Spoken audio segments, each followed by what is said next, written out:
Rev it up and welcome to Cars Yeah, show number 2347. Be prepared to be inspired.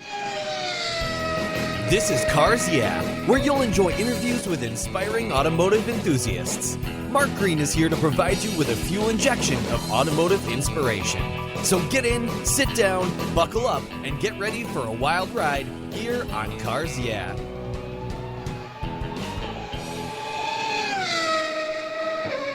Hello, inspiring automotive enthusiasts, and welcome to Cars Yeah. Today I'm down south in Rancho Mirage, California, very near where my sister and my mom live, with a very special guest by the name of Stuart Rowlands. Stuart, welcome to Cars Yeah. Do you have any gear, and are you ready to release the clutch?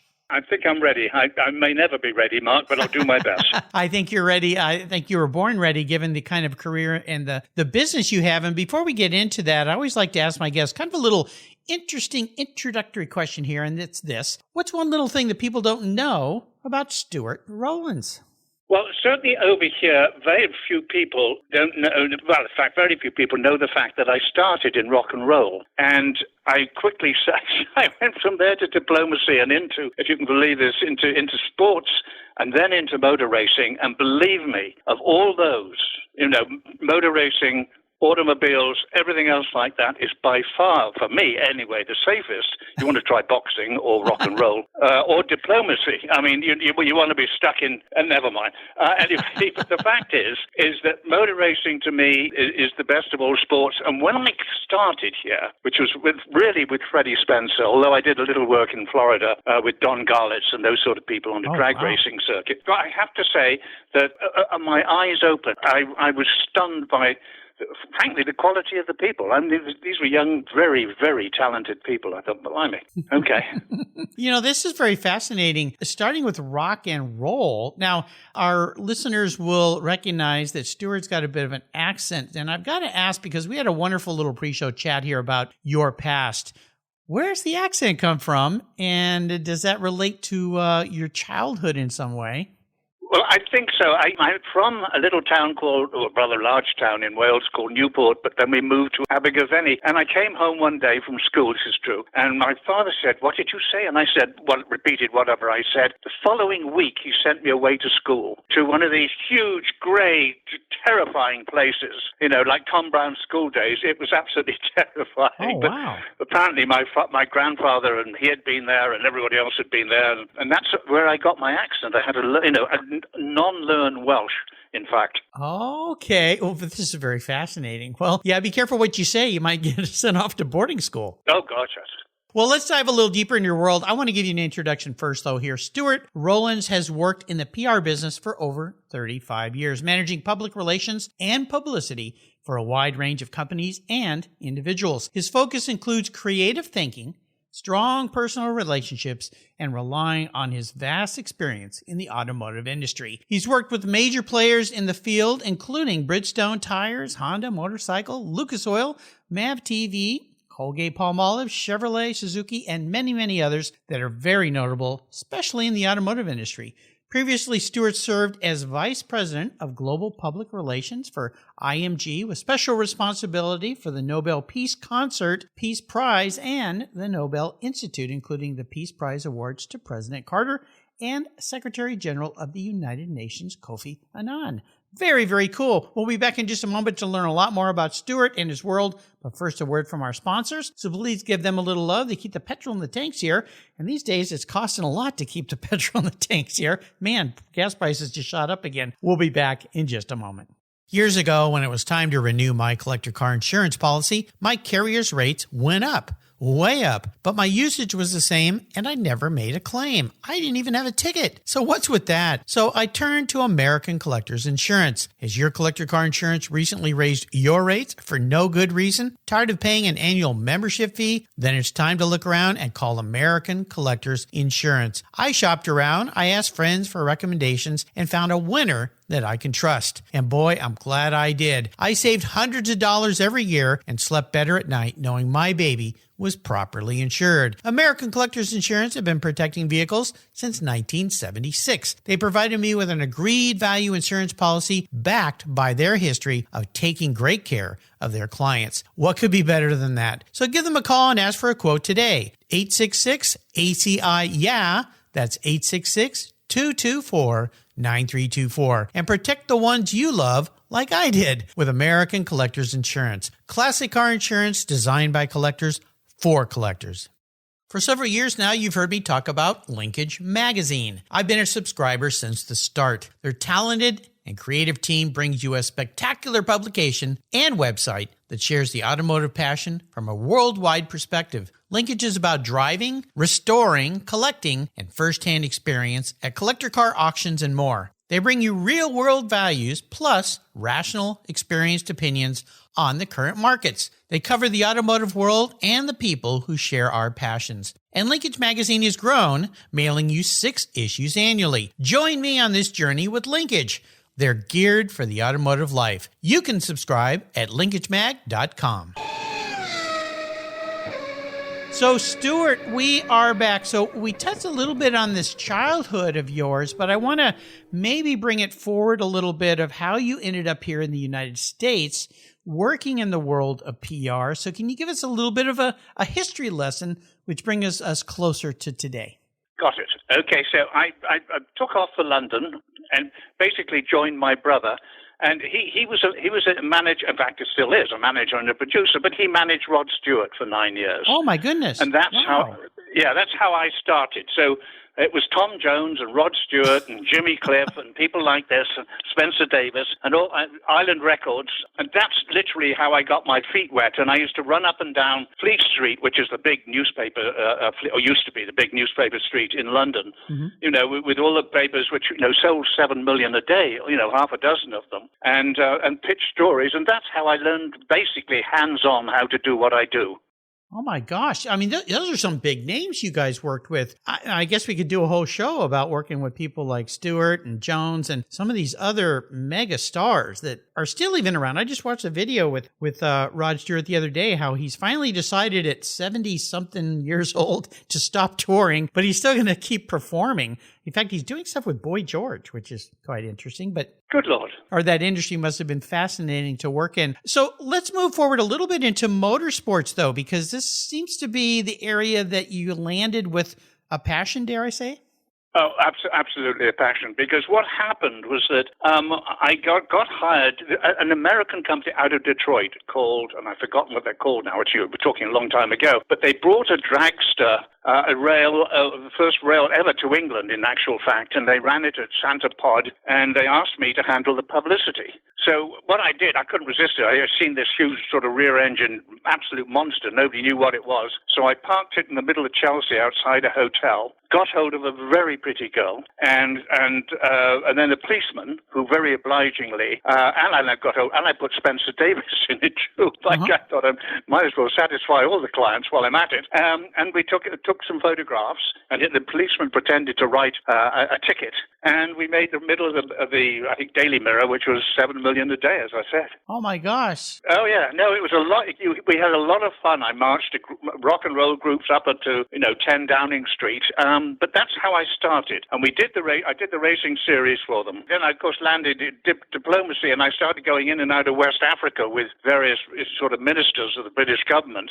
And then coming back, and suddenly there was a letter on my desk said, "Would you like to come to America? You did a good job for us last year, and you were terrific. Would you want to come and work for us?" And that's how I came to America. Oh, my gosh. So when you landed on this side of the pond, what happened then? Well, it was a company. It was called the Star Strip of Florida, which was basically a drag racing track, and a very good one. And this guy knew his stuff, and we promoted the heck out of it until, unfortunately, we didn't. And I suddenly found myself sort of out of a job, so decided to come to California. Well, go west, young man, as they say. That's where you'll find the gold. So, very cool. Oh, yes. So when you came out west, what happened then? Because you've been in this PR game for a long time. Well, my brother suddenly turned up and said, "Come on, we'll get a flat and we'll go to Los Angeles." So we did. So we drove across. We got into Los Angeles, and he got a job. he produced a record called, let me think, no, he didn't produce it. He managed the act, Take a Letter, Maria, which went to number one in the charts. Oh, yeah. And I got a job. We went to look, it is a true story. We went to look for an apartment in Hollywood, and there was a big place there that looked like a ship's funnel. And he said, you go one way, I'll go the other, and we'll knock on doors, find the manager, and because they said apartment for rent, but they didn't say which apartment to go to. So anyway, I went one way, he went the other, and he's knocked on a door, and he said, my name's Jonathan Rowlands, and the girl's voice said, hang on, Jonathan, I'll be right there. And it was a songwriter. Sharon Sheely was her name. That's right, a songwriter. Oh, wow. And she came out and she got Johnny a job in the record business, and she got me a job about actually 2 doors away on Sunset as a publicist. And and it then turned out to be some of the most sort of frightening and funny times of my life because it was Muhammad Ali and people like that. Well, oh my God, those are tough clients. So that's why I said racing is by far the most gentle sport I've ever been. I think, the song, I think it was by a guy named Greaves, Take a Letter, Maria, and Send it to my wife. Yeah, I remember that song. Yeah. Yep. R.B. Greaves, absolutely. Yeah, very cool. What's his name? Sam Cooke's nephew. Yeah. Yeah. Good fascinating. I don't know how these weird things pop up in my mind all the time, but at any rate, well, so as you came west and worked with some crazy wild as a publicist, eventually got more into race cars and supporting companies in the automotive industry, which, of course, in Los Angeles, there was probably quite a few. Well, Mark, you probably know. Do you know Steve McLaughlin? No, I don't know that name. Okay. Oh, well, he used to be with Honda. He was a race manager at Honda. And then I think he went to Dancer Fitzgerald Sample, which was an ad agency, which had, I think, the Honda account.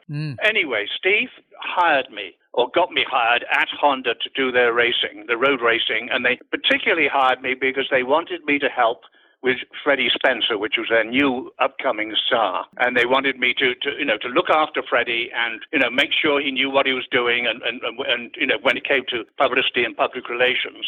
And thank goodness Freddie was a natural. And I only had to tell him something once, and he just took to it. He was incredible. I'll give you a quick example. We're in England doing the Transatlantic Trophy match races for Peter Starr. And wherever we are, I forget the name of the God, I'll think of the name of the track in a second. But anyway, there were all the cream. I mean, Kenny Roberts, Kevin, I think, was there, Freddie Spencer, Eddie Lawson was there. And they were all on the American team, obviously, but also there was a quite strong English team, which was, I thought, really terrific. And so, anyway, I said to Freddie came over to me and he said, look, this is some time before, he said, if I'm famous, can I be rich? Will I be rich?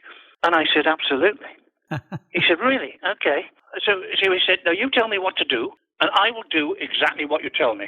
Wow. So there we are in actually Donington Park in the pits. And he came over and he said, I don't know what to do. I said, I'll tell you exactly what to do. Who's the star? Come on, tell me, look around this place. Who is the star? Who's everybody talking to? And he said, Barry Sheene, 3-time world champion. Of course. And I said, yes. So he said, what do I do? I said, take your hat off, take your glasses off, smile, walk over and start talking to Barry. Barry will know immediately what you're doing.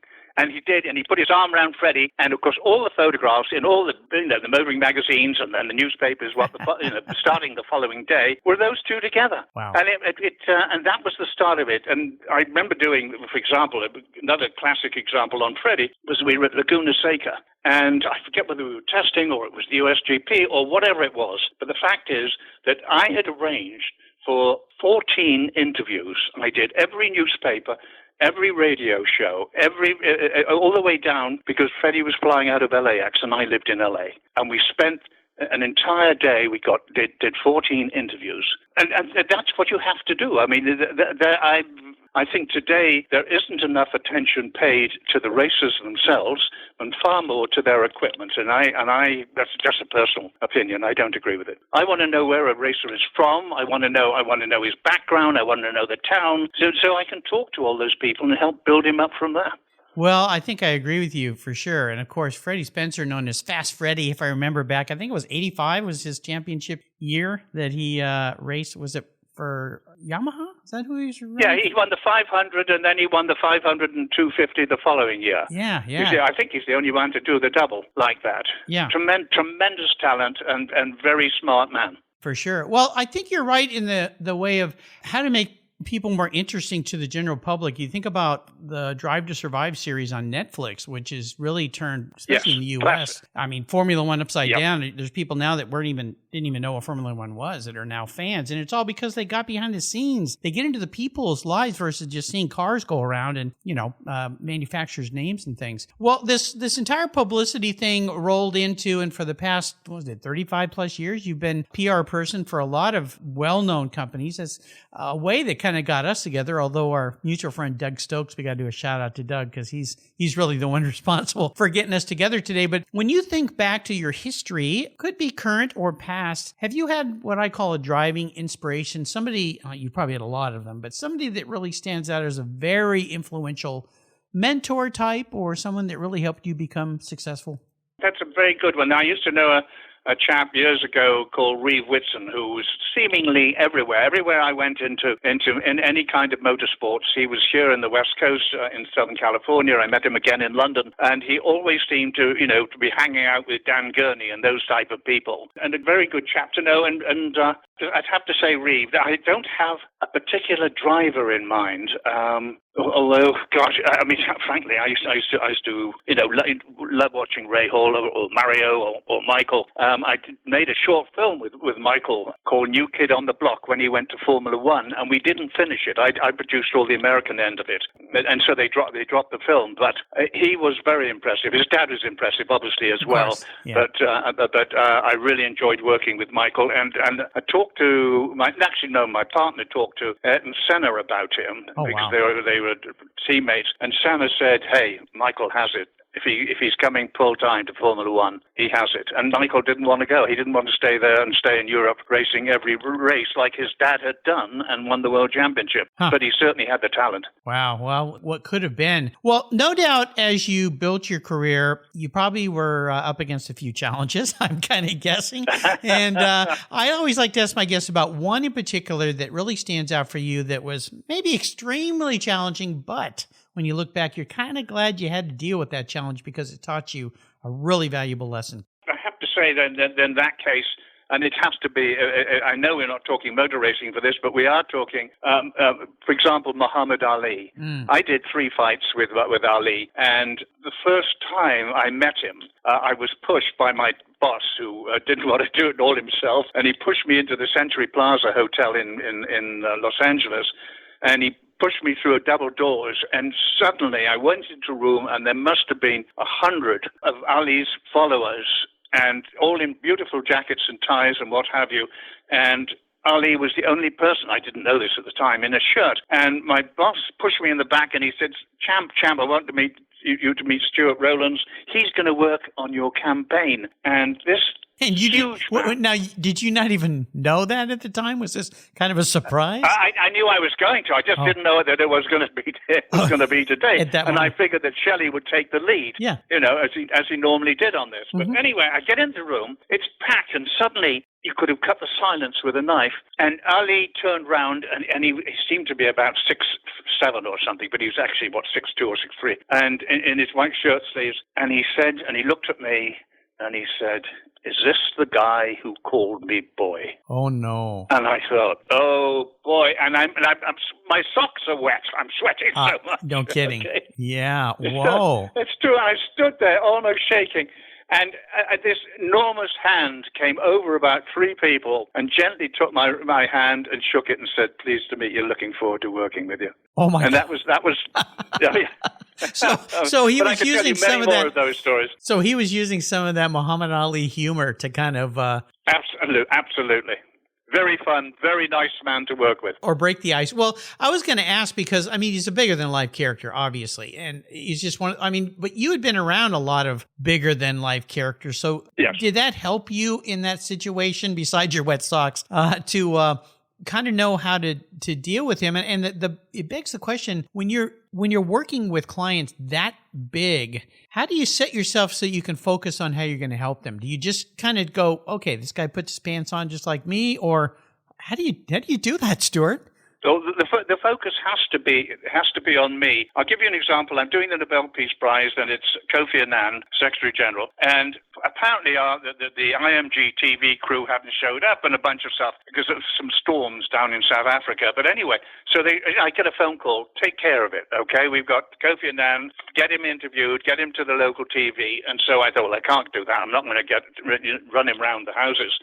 And so basically, I got NRK and the television crew for Norwegian, whatever it is, television. And I put on my best suit too and tie, and I walked up the steps of his hotel.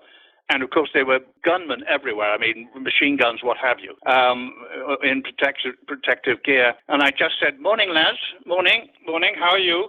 How are you, sir?" And they all saluted. And as I walked up, they must have thought I was a visiting general. And I walked straight through the hotel lobby, straight up the stairs, and straight into the main suite, which was where Kofi was, and brought my TV crew with me. Oh, my gosh. And sometimes you have to do that. You can't be afraid. You're going to get beaten down a lot. And let's face it, I've had some disasters in my life, but that was a success.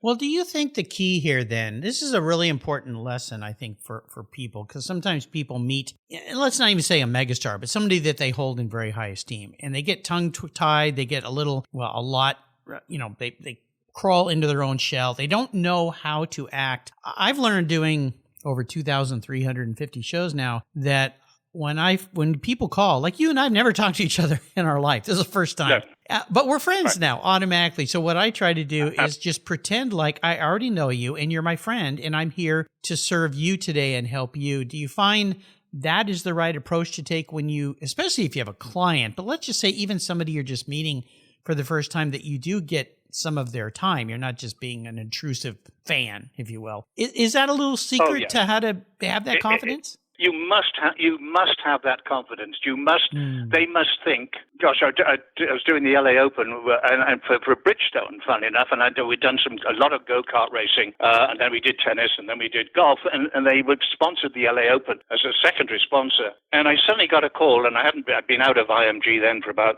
3 years, and they said, "Listen, we have a problem. We need somebody to take care of Arnold," meaning Arnold Palmer. Says, I said, okay, fine, I can deal with this. And as long as you have that confidence, and I set him up at the LA Times, and I walked into the players' dressing room and, knocked on the door and asked for Arnold. Arnold came. I said, "Arnold, you won't?" He said, "Of course I do, Stu." I said, "Look, I need you. We've got a problem. We've got a deadline, and the LA Times is on the deadline. Can I borrow you for 20 minutes? He said, "Sure." And he walked through with me, signing autographs, as Arnold always did. It took us 20 minutes to do about 30 yards, I think. But we got there. We got in the room and we did it. Yeah. I think you said the right word. And you reminded me of something when I was I think it was junior high, which is an awkward time for most kids, right? Yes. Kind of growing up, kind of find your way. And I remember there's this kid in our school that seemed to just have everybody as a friend. And I was rather shy, and I would sit back and go, why is this guy so popular? What is it about him? And I was asking my dad, and he said, well, I've never seen who you're talking about, but I can guarantee you it's one word: confidence. He's probably learned to be very confident, not to be arrogant or overbearing, but he's confident in his own skin. He's comfortable with who he is. And he said, Mark, that's what you got to figure out how to do. Get comfortable in your own skin. Well, you tell that to a junior high kid, and it's like, what does that mean? I'm pimply faced and I'm trying to figure out how to talk to girls and all that. But, well, wonderful lessons. I think you and I could talk forever. We got to get together again over a pint, perhaps, and I'll just be a good listener and listen to your many wonderful stories. But that's why I have you on the show today. Of course, this is Cars Yeah, so we've got to talk a little bit about your passion for cars, because I know you love motorsports. I know you love cars because that's where you ended up. Is there one special vehicle in your life? Now, this could be a car you owned, or maybe it's a car you were lucky enough to jump in. Maybe somebody tossed you the keys to a race car and said, hey, take a lap, Stu. Well, I've always thought the prettiest car ever made, and I did have an E-Type Jaguar convertible, which was lovely, about a 64, I think, something like that, which was promptly stolen. So no! Didn't last very long with that. Oh yes. And then my problem is I had an MGB, which is lovely, but if I'd had a car, and we're really talking about wanting now, I would like an MGTF, should we say the Mark II, not with the spokes, but with the steel wheels for cleaning. That's my car. I mean, that's I'd like to see I'd like a Morgan, for example. Oh, really? That's my problem. Oh, yeah. That's your problem. Well, I have to laugh at that a little bit because we all know a little bit about MGs and so forth. Now, you sent me a picture. I believe it's you as a rather young man in a, looks like an MG TC. Am I right? No, that's my father. That's your father. Who, with that particular picture, and I have the letter, or at least my brother has the letter. With that letter and that picture, he proposed to my mother. Oh, no kidding! I couldn't resist it. Wow. I'd read your story on the TC with your father, yes, and you and your sister, yes, and I thought, right, well, then I've got a TC story of my own. Okay, well, that's very cool. Yeah, well, that's the car that started it for me. It took a long time before I ever had a British car in my driveway again. And that was when I started vintage racing. I raced a Lotus 18 Formula Junior.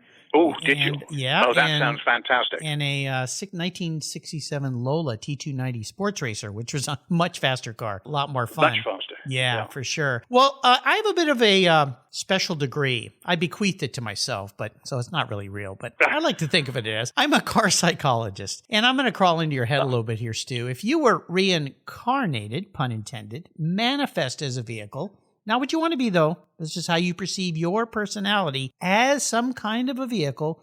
What would you be, but more importantly, why? I think... this is... sorry, it's probably not a proper thing to say, but I have to say the E-Type Jaguar. Ooh. And the reason why is because Sterling Moss, who I was a big fan of, said it was the greatest culprit gatherer of all time. And I was single at the time. Yes. So, yes, and that's a long time ago, so we won't discuss it too loudly, and don't tell anybody else. I won't. But anyway. Well, that car is another car that did it for me because my father, when he got his TC, the gentleman who sold him the car had a Jaguar E-Type. And I must have been 5 years old, I would guess. And I remember going over to this guy's house, and my dad was all enthralled with this MG that he got, and I couldn't get away from the Jaguar. I mean, to me, that car was just like a spaceship. And my father took me to the the hardware store in his MG. And the first Matchbox by Lesney that he ever bought me was a red Jaguar E-Type coupe. I still have it to this day. Yeah. Okay, do you? Oh, great. Okay. Yeah. Oh, no, very nice. I don't think I've ever seen one. Otherwise, I'd have bought one. I think that's fantastic. Well, just go on eBay. You'll find one somewhere in there. Okay. A lot of people selling those things, but I still have mine. I believe I even still have the box that came in because I took really good care of my little toy cars. But I like that about you, Stu. You're an E-Type. You're my kind of guy. So let's talk a little bit about reading. I love books. We like to share books here. Is there a great book that you could share with our listeners? Book review occasionally for LA Car. Okay. And I just did the Lamborghini book, and I just did I've got to finish it. The Triumph Cars, 100 Years. I've got to read that. I personally like books which I like adventure stories, which take me, to Spain or Portugal or wherever it might be. Those are my favorites. But I do read an awful lot of car books, whether it's about the Mini or or Damon Hill or whatever it might be. I seem to do... in fact, I did. I reviewed the classic MG car book for the LA Car.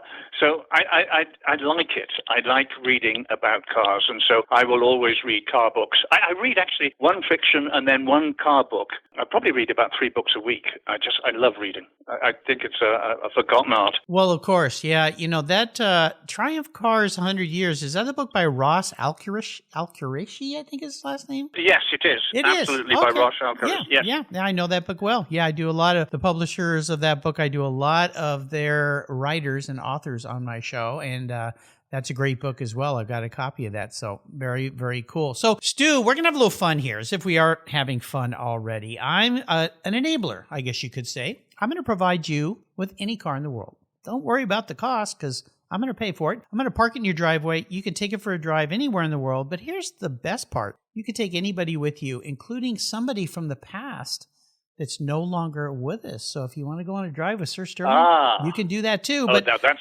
a fascinating one. Yeah. So what does the ultimate drive look like? I'd have to take my father, and it would again be the E-Type, except it wouldn't be the E-Type. No, to heck with it. It'd be an Aston Martin, I think, quite honestly. So I could get my golf clubs in the back. Because my father, I am a terrible golfer. I am terrible. I mean, you're talking to, somebody who's Arnold Palmer's PR man, and I can't hit a ball 5 feet. Drives me insane. Anyway, so my father was +2, so he could play a lot. I figured he owes me some lessons. Okay, that would be cool. Well, I like that.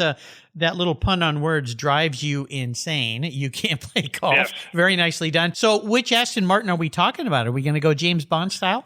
I think so. I think I'm a bit of a traditionalist. Okay. I can't help it. Everything I like, and that's in my experience, is older and I could never afford. Well, so I'm guilty of that too. I think it's called having a champagne taste on a beer budget is what they call that. So there's always all these cars that I'm in love with, and I always say when I meet somebody that's not into cars and I start talking cars and their eyes roll back in their head going, I'm so bored. And I'm like, why couldn't I be like you and not care? So I don't want all these wonderful, beautiful cars like a DB5 or a Jaguar E-Type or any of the wonderful, beautiful cars. I must admit, I think I go DB7 to be honest. A 7? Okay. All right. I can do that. Yeah.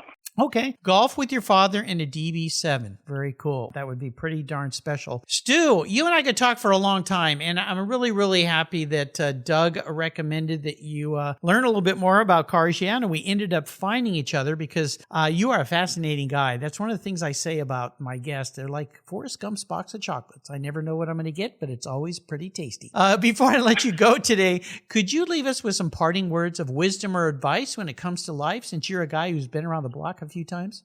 Yes, I would. Actually, I'd rather quote Winston Churchill when he got up in a sort of commencement address, and he was supposed to give a sort of half an hour talk, and he got up and he looked at his audience, which I think was from Eton or Oxford or somewhere like that, and he said, "Never give up."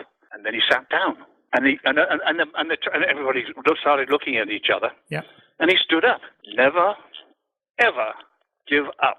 And that is the best advice I can give for a PR man ever, because you can take no, but you must be able to always go back into the client, and you must be able to go back into the outlet and repitch or resend or try or get this interest in some other way.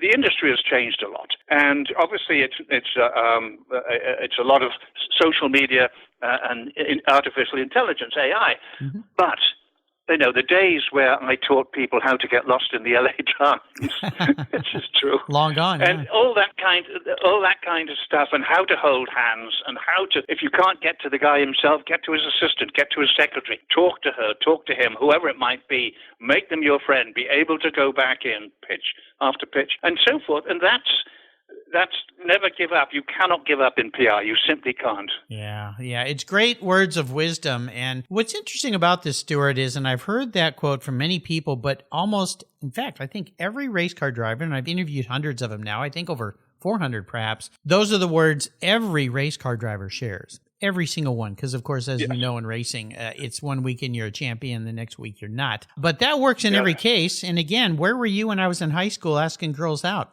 I wish I'd known that. Maybe I would have asked them more than once and not been so rejected, and I would have had more dates. But we learn these things as we get older, and you've taught us a lot of wonderful things today. How can people learn more about you, Stuart?